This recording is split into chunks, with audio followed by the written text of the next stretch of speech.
Welcome back, everyone, to Anonymous Addiction Deprogramming Podcast. Today, we're going to get into Dr. Bob and the good old drunks.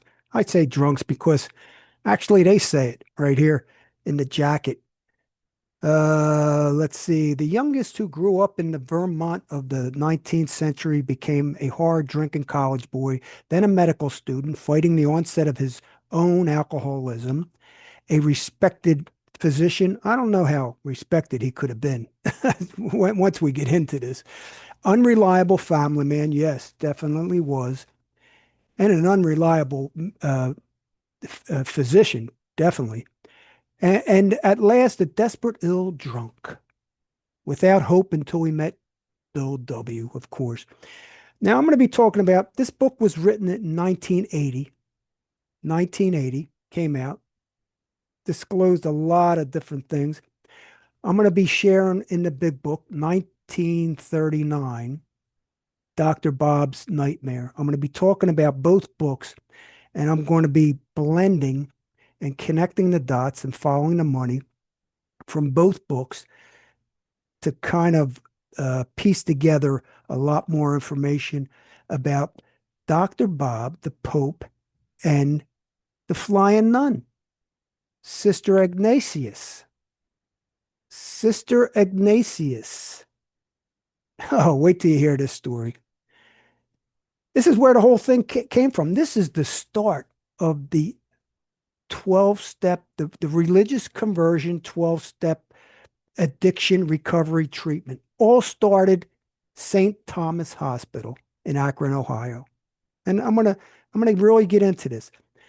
In this 1939 book, in the step book, in the big book, never mentions Henrietta Sieberling, never mentions the Oxford group because they were told not to mention it. Rockefeller said, do not mention any religious denomination in this book, okay, in Dr. Bob's Nightmare.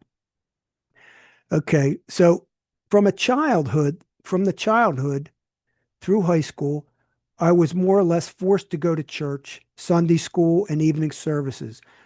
Monday night Christian endeavors, and sometimes to Wednesday evening prayer meetings. This was the first time he's been indoctrinated since childhood. Then it goes into his father was, he was, look, his father was a judge, okay? Influential in business, civic affairs. Judge Smith sat on the county probate court. He was also various times state attorney, member of the state legislation, superintendent of St. Johnsbury Schools, director of Merchants National Bank, and the president of Pacific Savings Bank. In addition, he taught Sunday school for 40 years. Okay. He taught Sunday school for 40 years. And Dr. Bob's mother, Mrs. Smith, uh, described as a stern, tight lipped, church going lady, kept busy herself with the countless social and religious activities of St. Johnsbury's towering gray stone North Congregational Church. Dr. Bob, in his childhood, was indoctrinated into religion, the cult religion.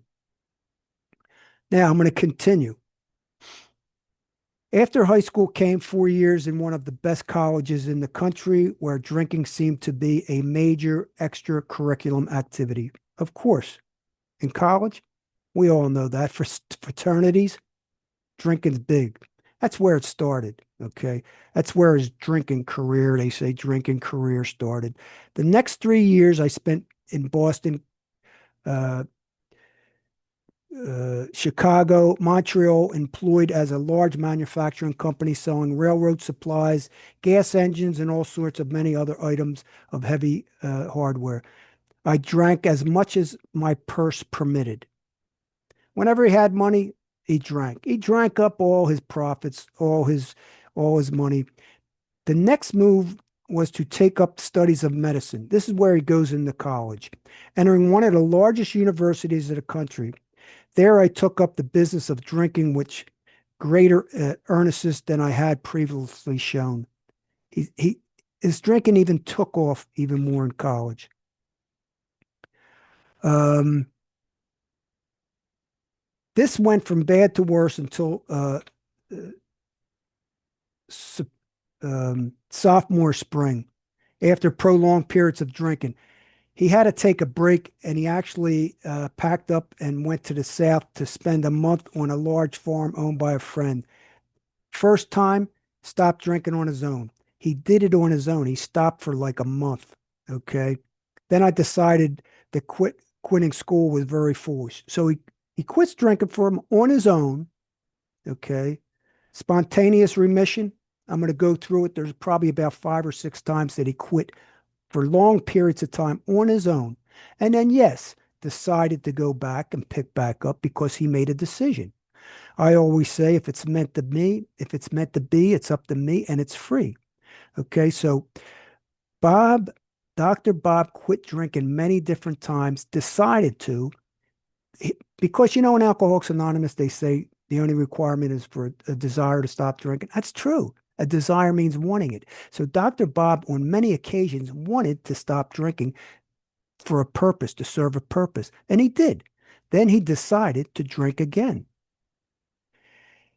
Let's see. After much argument, they allowed me to return and take my exam, all of which I passed credibly. Yeah, he came back to school, took his exams, and then drinking became so much worse that the boys in the fraternity house where I lived called his father. So in college, if the drinking really got bad, they called his dad. So his dad took him home. Coming up to exam, when I went in to write the exam, my hands trembled so I could not hold a pencil. I I passed in a uh, last three absolutely blank books. I had to go back for 2 more quarters and remain abstinent, absolutely dry. So there's another time he had to go back and remain dry, not drink at all. Okay. So he did it again. Okay. 33 years old. I wish to graduate. This I did and proved myself satisfactory to faculty. After he graduates from college, right, he does his internship at City Hospital over in Akron, City Hospital in Akron. He does a 2 year internship, stops again for 2 years, okay, on his own, no program, no nothing, spontaneous remission. He decides to stop and he does. During these 2 years, I was kept so busy that I hardly left the hospital at all. Consequently, I could not get into any trouble. When these 2 years went up, I opened an office in downtown. So he graduates, does his internship at City Hospital, comes out and opens his own office, starts his own practice. Right. I had some money, all the time in the world, and considerable stomach troubles. He had problems just like I did. Me and Bob have a lot in common. Bob, Bobby C, Dr. Bob, he had stomach problems. He drank. He got drunk a lot. But I'll tell you what, Dr. Bob's story, he was well more chronic, uh, used alcohol. Uh, he was let's just say his addiction from 1 to 10 was like an 8 or 9. He was pretty well addicted, man. And they mention it's a habit in here too. So he opens his office. By the time I was beginning to pay very dearly physical and hope and rely volunteer. So he opens his office and then he starts drinking again because he's free now. He don't have to prove nothing. He had a desire, he stopped. Now he wants to drink again, so he chooses to drink again. He drinks 12 sanatoriums. He goes into 12 different sanatoriums. Okay. Um, After 3 years of this, 12 sanatoriums. Now, anybody says, what's a sanatorium? Back then, there was a lot of sanatoriums because tuberculosis was big back then. They had fresh air, they had sunlight, restore. It was like a retreat. mental health care, chronic illness, rest, uh, convalescence. It was like a convalescent home, a resort style for recovering from illnesses and operations and chronic diseases. So, sanitarium, 12 of them, 3 years. After 3 years, he starts drinking again at the last one. His father calls the doctor there and says, "Well, I got to bring him home." Again, he stays home. After 3 years, I wind up in the local hospital. He starts drinking again. Finally, my father had to send the doctor out, the hometown who managed. I was in bed for about 2 months before I could venture out of the house. He stays in bed for about 2 months recovering. Okay, recovering. He stops drinking. He's at his dad's house. Then he stayed, let's see, he stayed about town a couple of months more and then returned to resume his practice.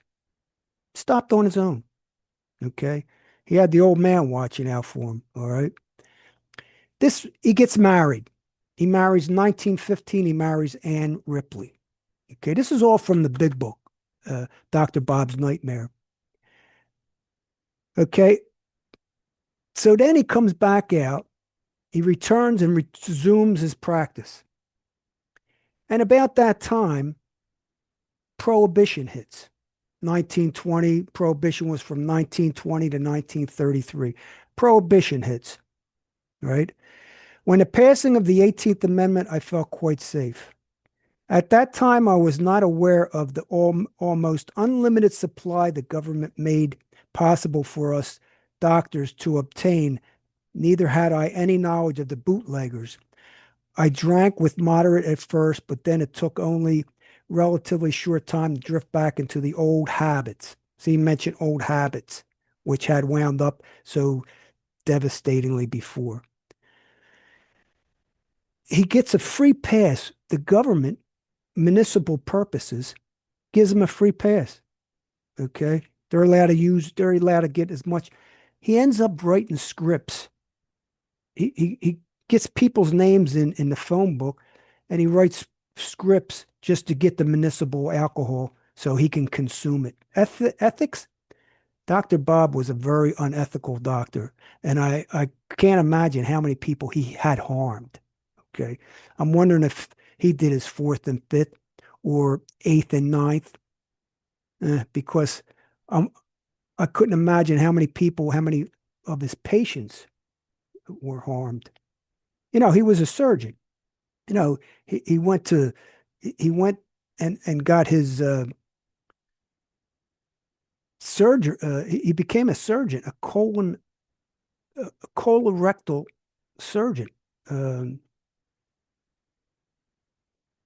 so prohibition. During the next few years, I developed two distinctive phobias. One was the fear of not sleeping, and the other was the fear of running out of liquor. Now, here's where now I'm going to get into a lot of different things with Sister Ignatius. You got to stay tuned for that, okay? And don't forget to subscribe, please.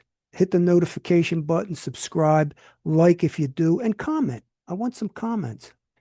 I crave so badly, but instead would fill up the large doses of sedatives to quiet the jitters.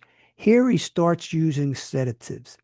Dr. Bob was cross addicted. He used drugs and alcohol. Okay. He used sedatives.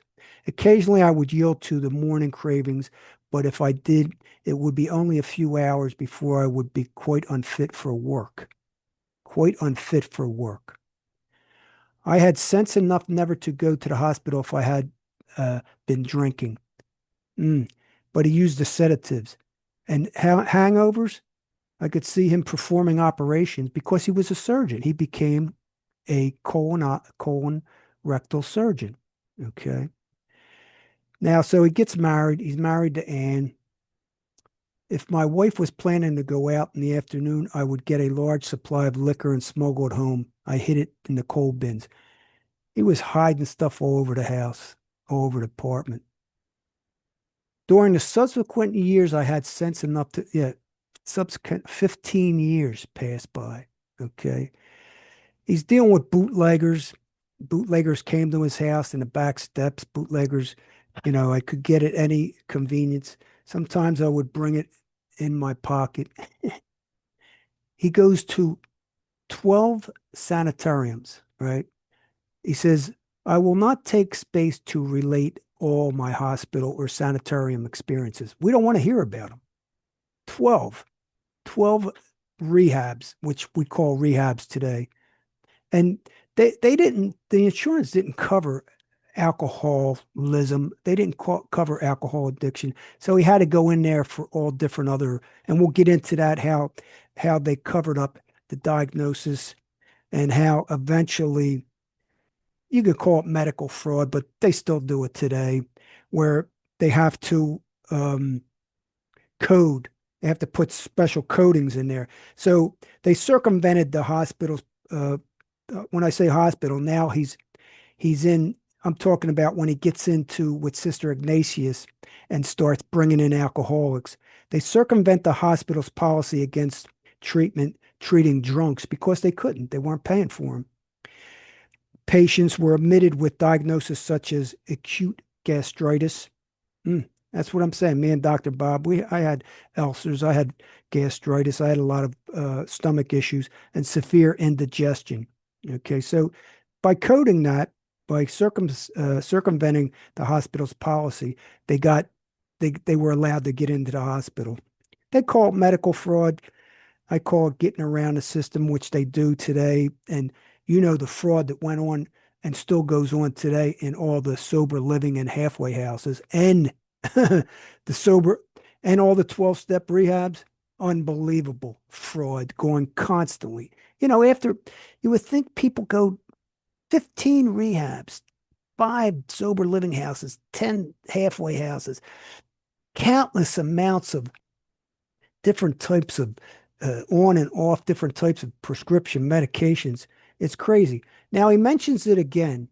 He talks about uh, after he comes out of all them sanitariums, right? This routine went on for with few interruptions for about 17 years. It was really a horrible nightmare. The earning money, getting liquor, smuggling it home, getting drunk, morning jitters, taking large doses of sedatives, mentioned again.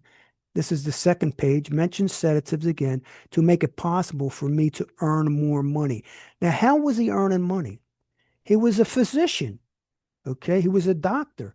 He's earning money by seeing people in his practice, okay? And doing surgeries. He's a surgeon. So he's performing surgeries under the influence. He's intoxicated. Is he influenced by alcohol and drugs? Now, people say, now, Dr. Bob must have been, he had to be pretty smart. I mean, he was a severe problem drinker, no questions asked, but he had to be pretty smart. And he stopped when he wanted to and started up again when he wanted to, when he chose to do it.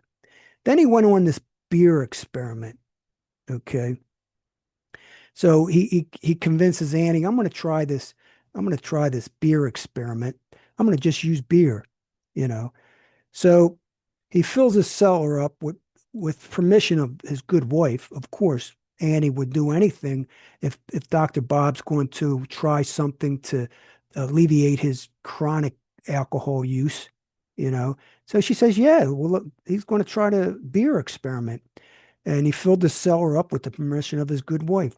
It was long before I was drinking at least a case and a half a day. But on 30 pounds of weight and in about 2 months, then he started to pick up. I began to fortify my beer with straight alcohol. He chose again. He tried to experiment with beer. It proved that it helped. It was kind of a harm reduction thing, which harm reduction helps. We know that. So he's choosing the experiment of beer, but he decides, no, I want to use alcohol with it. Okay. I gave the matter much time and study for about 2 years. Now, after that, just look at this. After that, he decides to join the Oxford group. Okay. I learned it was something of a spiritual nature, which I did not appeal to me very much, but I thought it could do no harm. Okay.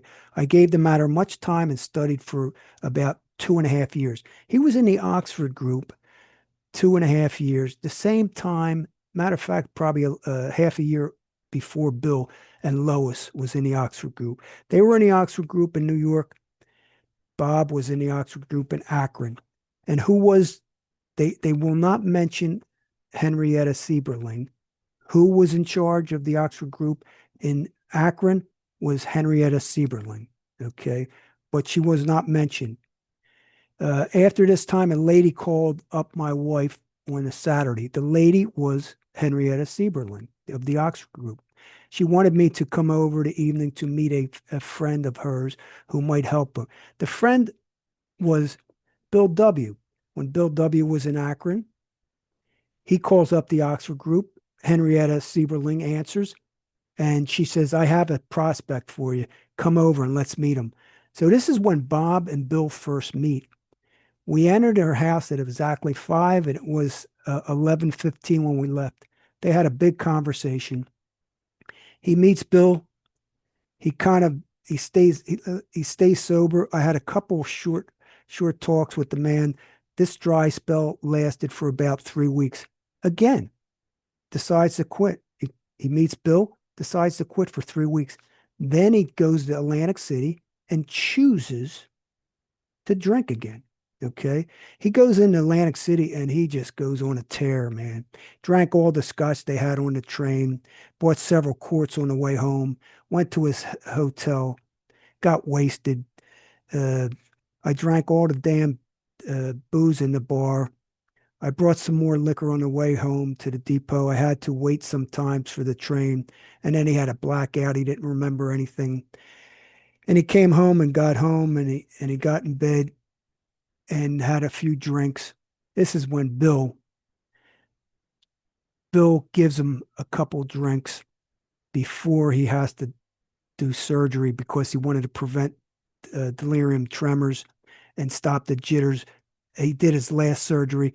He took a couple drinks of uh, I think he took a couple beers, slow down the jitters, and that was his last drink. That was his last surgery. January 10th, 1935. That was his last drink, his last surgery. And then from there, because he goes over, that's from the big book, right? And then somebody said they don't mention the disease in the books of Alcoholics Anonymous. They never mention it as a disease. That's a crock of bull because in the next chapter, Alcoholics number 3, Bill D, 19 June 28th, 1935. Uh, Here it says right here.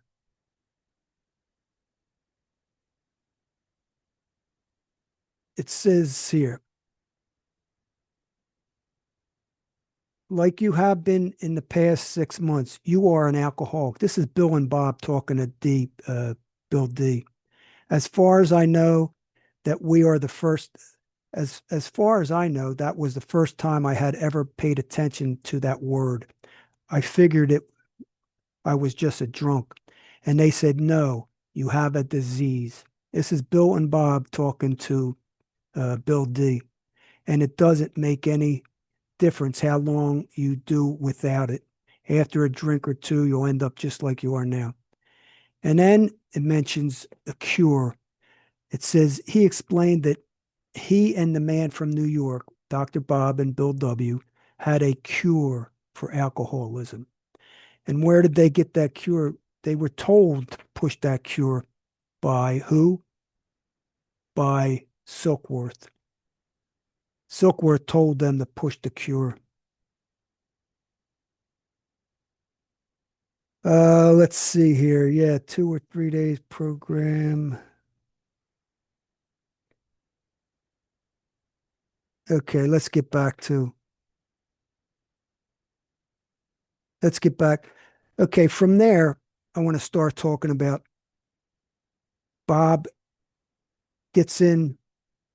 So he meets Sister Ignatius, 1934. He must have been in there uh, prior, one other time prior. uh, he went into the hospital. Remember that 12 times he went to the sanitariums? 1934, he became professionally associated with St. Thomas in 1934. Okay, this is before he got sober, before he achieved sobriety. 1935, following his last drink in June, he and Bill began working with alcoholics admitted to St. Thomas with Sister Ignatius to help. Sister Ignatius, they helped Sister Ignatius. She didn't help them. Sister Ignatius got this whole thing started. Uh, so, like I told you, Dr. Bill performed his last surgery on June 10th, 1935. Bill gave Dr. Bob a beer to settle his nerves before surgery. So that was his last drink, last time he performed surgery. So here's we're getting down to now Dr. Bob and Sister Ignatius. It was a religious hospital, okay, and this is how they performed. This is how it was. Their program was performed. I think they only gave them a few beds in the beginning. It was operated by Sisters of Charity of St. Augustine, a Catholic order. Okay. Now, listen to this. This is what they gave him like a bed or two in the beginning, and then it grew. Okay. Like I told you, this is the start of the first religious conversion, the first 12-step rehab of Alcoholics Anonymous. Okay. So they performed medical detox. Took about 48 hours. Withdrawal withdrawals, about 48 hours for the withdrawal. Intravenous fluids, vitamins, mild sedatives, spiritual counseling. Sister used the Bible, the 12 steps. In the beginning, they used the four absolutes and the 6 steps from the Oxford group. Because remember, they came in there in 1935. This book, this 12 steps, wasn't written until 1939. Okay. So Sister used the Bible, the 12 steps, and it was a peer-to-peer newcomer sponsor. Sister gave patients a Sacred Heart badge upon discharge and asked they promise to return the badge before taking another drink. Now, did you hear that? Okay. This is where the medallions all started. Okay. Now, listen. Dr. Bob and Sister Ignatius admitted patients under false diagnosis. Okay. Because they had to. They had to get them acute gastritis, offering a holistic approach, spiritual support from fellow recovering alcoholics, and spiritual guidance of the sister. Introduced medallions as a symbol of commitment to sobriety, a practice that inspired AA's use of what? Sobriety tokens, keychains, chips, medallions. Sister Ignatius started this whole thing. The Sacred Heart pennant, okay? It represented the heart of Jesus Christ. And we know that as a Catholic, a studied Catholicism. I had to do all the rituals when I was young, through our catechism, confession, Holy Communion. So this is where the coins came. Sister Ignatius, they came from Sister Ignatius. Okay.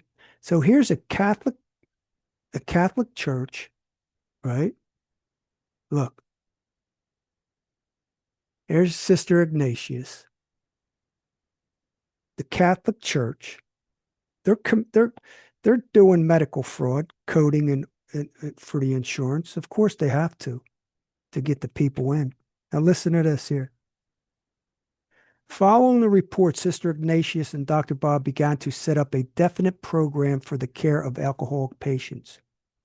They obtained the approval of Monsignor of the Akron Catholic Deanery and the Reverend Mother Clementine, who was the administrator of St. Thomas. It was a uh, Catholic hospital. Sister Ignatius was then assigned the task of providing permanent hospital plan. She provided the plan for treating of alcoholics in cooperation and Dr. Bob just cooperated. Okay. Like the Akron AA group itself, they copied the Akron AA group itself, which was not AA yet. It was still under the Oxford group until 1939. We're talking about 1935, 36, 37, 38. Okay, so just like the Akron AA group itself, the St. Thomas program was to provide a pattern for many other hospitals in the cities throughout the country and throughout the world. Okay, this was the start of the 12-step paradigm, the religious conversion 12-step addiction recovery treatment centers. They copied this. Sister Ignatius. And who was Bill W.'s sponsor? We mentioned that already. Dr. Uh, Father Edward Dowling, Jesuit priest of the Catholic Church, Jesuit. They go out and convert people into Catholicism. 20 years with Bill W. and all these years upbringings with the religion, and then with Sister Ignatius, 10 years with her. Okay, Catholic nun. We had a group of 9 people who went up to the hospital every day. They brought people up from the AA meeting, just like they do today in the rehabs. What do we used to do? We used to do work. What? Huh? We used to do trusted servant. We had to go to the rehab with a group of people supporting the person that would speak and promote Alcoholics Anonymous and tell our story, our war story, to the patients in the treatment centers. Dr. Bob gave basic talks at the hospitals, what AA is about, said Dan. He also emphasized easy does it and first things first. We called the ward the basic training grounds for Alcoholics Anonymous. The basic training. Okay. Remember, I told you that Silkworth told uh, Dr. Bob, Bill W. push the disease concept, push the physical disease concept, and that's what they followed. Silkworth's recommendation. Sister Ignatia gave each of her newly released patients a Sacred Heart medallion, which she asked them to return before they took the first drink. She would occasionally go out St. Christopher's medals too, as well. Now, I'm going to get into,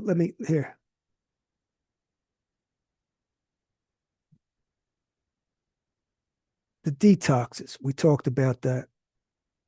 We talked about Bill W. gave him a few drinks to avoid delirium tremors. He drank 1 beer the next morning to settle his nerves before performing an operation, which proved to be the last drink. We talked about that.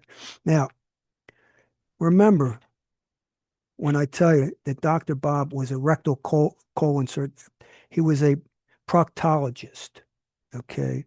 Proctologist, studied proctology, colon, rectal, colon, rectal.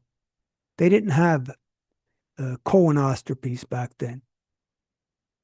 Now, Dr. Bob died of colon cancer, okay, in 1950. He checked himself into more than a dozen hospitals. He died of colon cancer. Here's a doctor that was a proctologist, that was a surgeon of rectal colon, and he dies of colon cancer. Now, remember I told you about Dr. Bob's wife. he said he would probably been dead, and I agree with that. Look, our wives helped us. My wife was a pointer to the way back then in the very beginning. She was help. It came from me. It had to come from me. The energy. Uh, I made a decision to go to a meeting when somebody came and Lonnie, my first friend, took me to my first meeting. I decided yes. I said yes to help. My wife helped me. I give her credit for that. No questions asked. You're talking, look, 35 years in that program of Alcoholics Anonymous, married 54 years this October 9th. Okay. Two daughters, five grandchildren. Now, I'm not bragging like, because you had three divorces, I'm better than you. I'm not saying any of that. Okay. All I'm saying is through them years, uh, 35 years in Alcoholics Anonymous, this is what I did. I stopped drinking. But did I stop doing a lot of other things? No, I was still an asshole during some of them years. Okay. Uh, Alcoholics Anonymous, I take credit for me stopping drinking. I'll give them credit for converting people to the religious conversion of Alcoholics Anonymous and to get them to God, A, B, and C. God couldn't would if he were sought. Okay. That's the whole thing. You stop drinking and they'll take you to the conversion of God.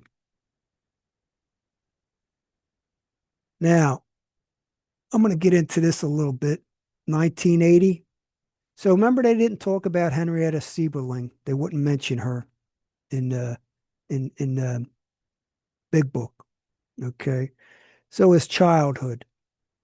Okay. 1905, 26 years old, University of Michigan, pre-med student. I mean, he achieved some stuff, but he was unethical as a doctor in his practices.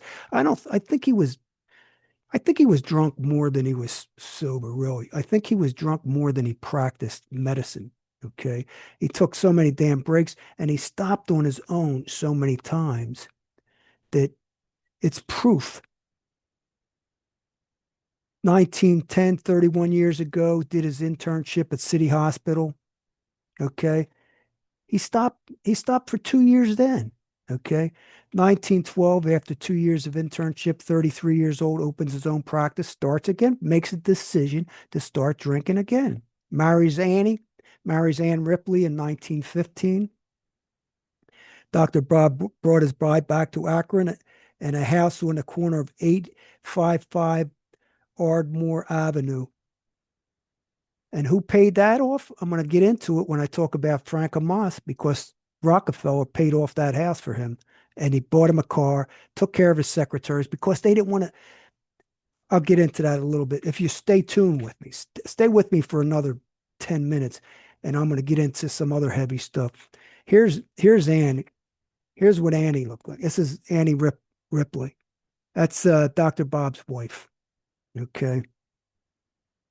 And so Dr. Bob was dual addicted.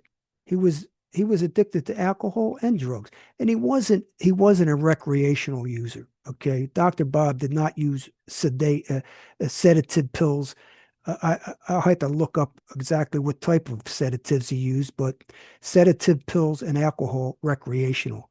Okay, he even faked. Look, many times during the dry years, remember the Prohibition from 1920 to 1933, when he was given, they gave them doctors the use of municipal alcohol. Um, Many times during these dry years, Dr. Bob went to the phone book, picked out a name, then filled out the prescription that would get him a pint of municipal alcohol. He was writing fake scripts. Okay, that's his story. But he wasn't. eh, He left City Hospital. He left. He got dismissed. Okay.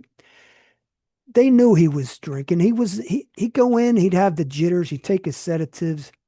He was missing uh, in action so many times when he took his breaks, when he went into the hospitals, the 12 different sanitariums, that he was missing in action. You don't think they knew what was going on? So he's dismissed. Okay. And I know he didn't practice surgery after his last drink. That's when he went into St. Thomas and did the easy conversion doctor stuff, you know. So he meets Henrietta Sieberling. They get together. He's in there for 2.5 years. He meets Henrietta and T. Henry and Clarence. They look 34, 35, 36, 37, 38, 39, 4 years, still the Oxford group. They're meeting in T. Henry's and Clarence's house. They're having meetings in Akron. Bill's having them in New York, all under the Oxford group. They're calling them what did they call them? The alcohol squad. Here's here's a big player. I mean, that's Henrietta Sieberling. Big, big player in connecting these people.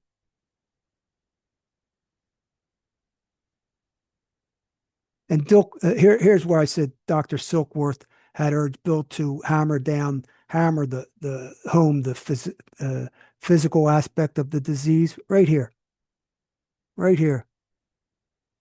Dr. William D. Silkworth had urged Bill hammered home, please hammer home the physical aspect of the disease, the verdict of inevitable ammunition. This bill felt brought about in Dr. Bob an ego deflation that triggered him into a new life. 1939, Alcoholics Anonymous public almost exactly 4 years after the first meeting. 4 years, total religion from the Oxford group. Okay. 4 years, total indoctrination from St. Thomas Catholic Hospital. Okay, goes in, meets them at 34, gets sober 35, uses the absolutes, uses the steps of the Oxford group, and eventually, when they write the book, Dr. Bob and Bill get together, do the 12 steps. They indoctrinate the 12 steps or use the program, the big book, into St. Thomas Hospital up until he retires. I think he retired in 1948, 48, and then he died in 1950. And this book is written 45 years later. 45 years later.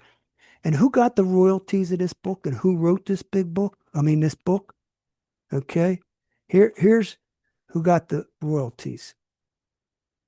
Okay. Let's see.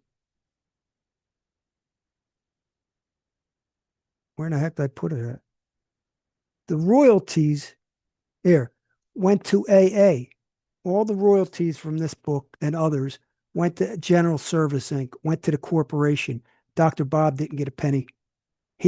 Dr. Bob didn't get a penny from these books.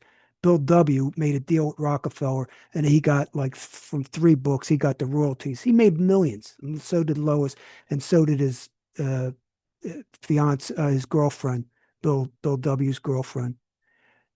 Who wrote this book? Ed Nayland. Nayland wrote this book. Check him out. Who wrote Dr. Bob and the Good Old Drunks, the Good Old Timers? Ed Nayland wrote it. Okay. So let's see if I got a picture of Dr. Bob here. Let's see here. I'm sure I do.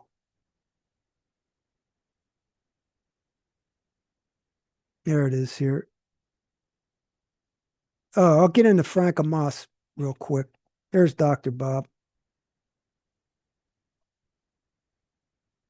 There's Dr. Bob with a cigarette.